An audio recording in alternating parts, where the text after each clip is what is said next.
Olá, queridos amigos, queridas amigas, que a graça e a paz de Jesus esteja com cada um dos amigos, que o sol da justiça que é Cristo possa inundar seus corações, dando-lhes o devido conhecimento, entendimento e sabedoria, que todos tenham um belo dia. Vamos à lição? E hoje, segunda-feira, 10 de agosto de 2026, a lição 7 de hoje, ela tem como título O que o amor faz.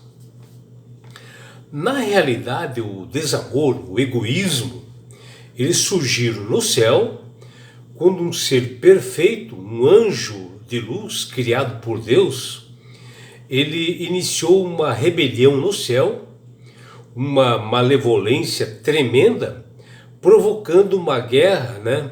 Ele se chamava-se Lúcifer. E isto, após essa rebelião, ele foi expulso aqui para a terra. E esse mal estendeu até nós quando nossos primeiros pais foram enganados por esse anjo de luz chamado Lúcifer, que os levou a pecar. E essa natureza pecaminosa, ela começou a fazer parte do ser humano, né? E assim nós nascemos com essa tendência pecaminosa.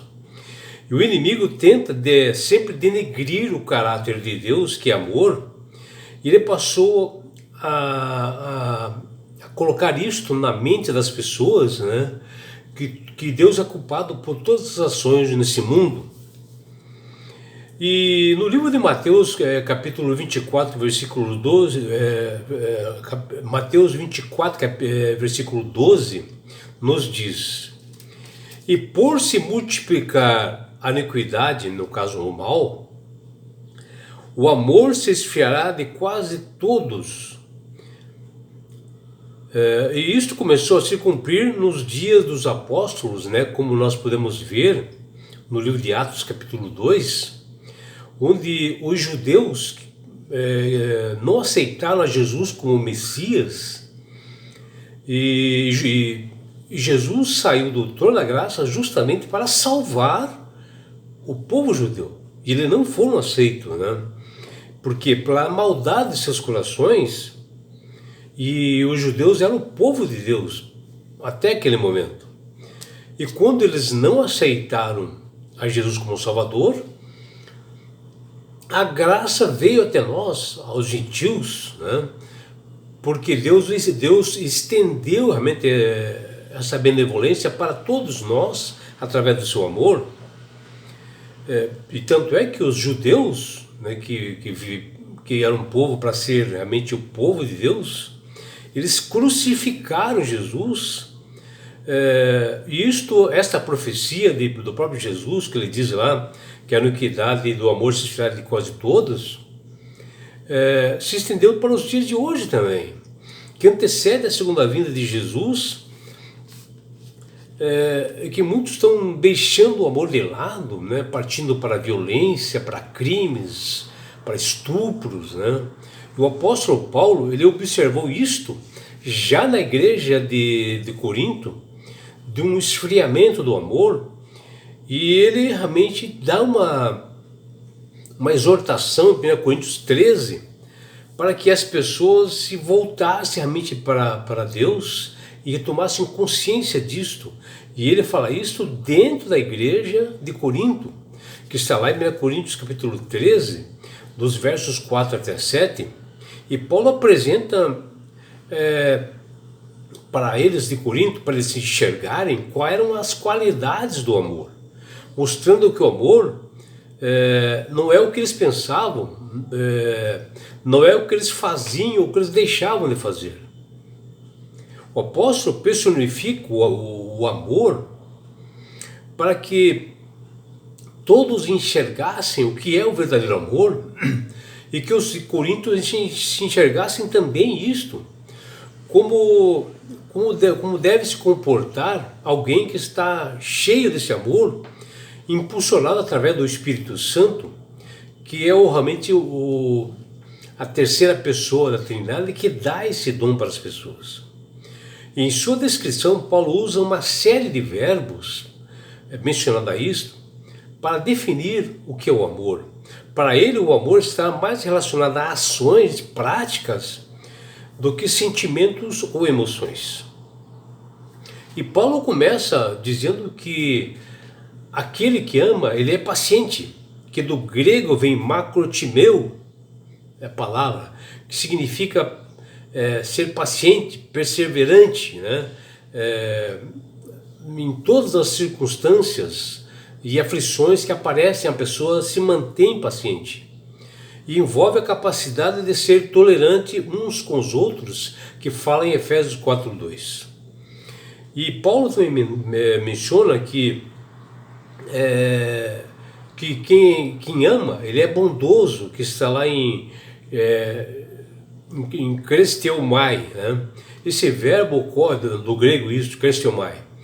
E esse verbo ocorre apenas aqui no Novo Testamento. Mas a raiz dela tem a mesma, né? Porque são muito comuns outros textos relacionados a isto, né? Como o próprio livro de Salmos fala da bondade de Deus, né? Da sua misericórdia, que está lá no Salmo 145:9. E assim, amar é ser bondoso, misericordioso, imitar a conduta e o caráter de Jesus, ter compaixão. E também Paulo menciona de alegra-se com a verdade aquele que ama, que está lá em Sinchairo, né? Assim, isto que tudo expressa a capacidade que o ser humano tem de experimentar a alegria juntamente com outra pessoa, mesmo diante das dificuldades, que nós podemos ver lá em Lucas capítulo 1, versículo 58, e também em 1 Coríntios capítulo 12, versículos 26, e Filipenses capítulo 2, versículos 17 e 18. E Paulo também menciona que aquele que ama tudo sofre, tudo suporta, que é a palavra estego, que alguns estudiosos, teólogos, né, da palavra de Deus, que se debruçam a mente para estudar por muitos anos isto, eles discutem que estego, né, do grego, para dizer que tudo sofre, que na realidade o que significa é cobrir, isto é, manter-se em coerência, em confidência, no sentido de proteger realmente das coisas más, né? E suportar, ser resiliente, né? Nas coisas que acontecem. Em 1 Coríntios 9:12, esse termo claramente expressa perseverança, né? O que leva a maioria dos intérpretes e tradutores a preferir essa segunda opção, né? E também o quinto ponto da lição de hoje fala que o Paulo diz que aquele que ama, tudo ele crê, né? Ele é perseverante, que será do grego pisteu. Pisteu vem da mesma raiz do termo grego de parafé, pistis, né? E no contexto da passagem, tudo crê, significa para todos nós concedermos a outra pessoa, ao próximo, o benefício da dúvida. Quando você tem dúvida, você tem que dar razão realmente para o próximo e ajudá-lo nesse sentido. Paulo também diz que aquele que ama tudo espera. Eu piso do grego. Essa pessoa mantém a esperança, as promessas que Cristo fez dentro de uma continuidade.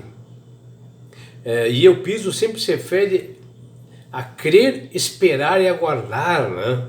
Uma expectativa de coisa boa ocorrerá e que tudo melhorará.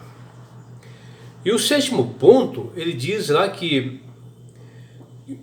aquele que ama tudo suporta, mesmo diante de sofrimentos, né? Que está lá do grego hipomeno, do grego. Provavelmente não há diferença entre esses verbos estego e hipomeno, que está em 1 Coríntios 13:7, porque eles são assim sinônimos, né?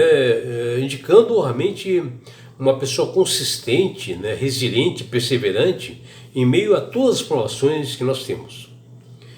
E assim Paulo diz que o cristão que possui o amor ágape, e o amor verdadeiro, que é o amor de Deus, ele resiste a todas as provações, e ele se permanece firme ao lado de Cristo, independente do que ocorra, mesmo que haja provocações por parte do inimigo e dos inimigos desse mundo.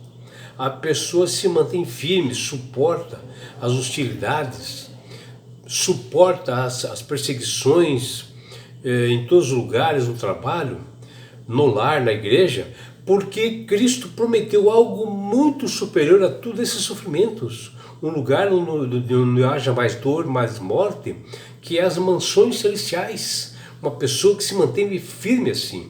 A pessoa esse amor tem que ter convicções firmes e claras. E é por isso, meu amigo, minha amiga, que o amor ele é um dom divinal que transforma o caráter do ser humano, que faz todas as pessoas agirem com princípios práticos, né, que motivam uma obediência voluntária, e a pessoa passa a observar os mandamentos de Deus e o impulsiona ao serviço altruísta e ao serviço ao próximo.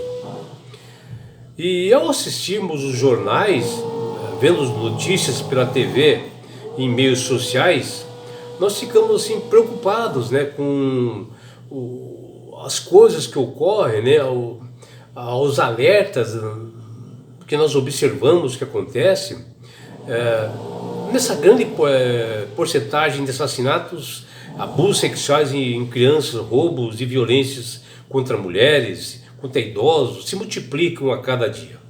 Algumas pessoas se tornam tão frias de coração que eles não se importam mais com a maldade, mesmo contra indefesos. Às vezes, quando ocorre na sua frente, eles passam de largo, passam longe. Na América Latina, nós temos as maiores taxas de homicídios do planeta, de acordo com a OMS. E isto vem se espalhando por toda a Europa e África, numa violência constante, algo que o próprio Jesus já profetizou que antecederia a sua segunda vinda. Porém, diante dessa falta de amor, sofrimentos e aflições, o apóstolo João nos dá esperança. Ele nos diz: no mundo passais por aflições, mas tende bom ânimo, eu venci o mundo. Um recado de Jesus para nós, que ele venceu o mundo mesmo diante das aflições, que nós também podemos vencer.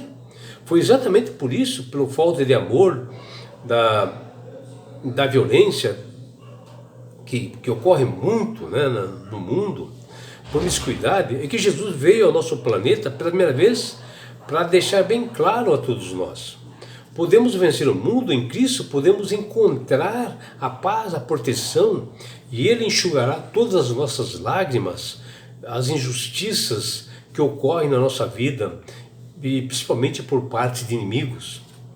Você foi vítima da violência no mundo pela falta de amor? Jesus lhe oferece tranquilidade em meio a fortes tempestades, onde o apóstolo Paulo diz lá em 2 Tessalonicenses capítulo 3, versículo 3, que nos diz: todavia o Senhor é fiel e Ele nos confirmará e guardará do maligno.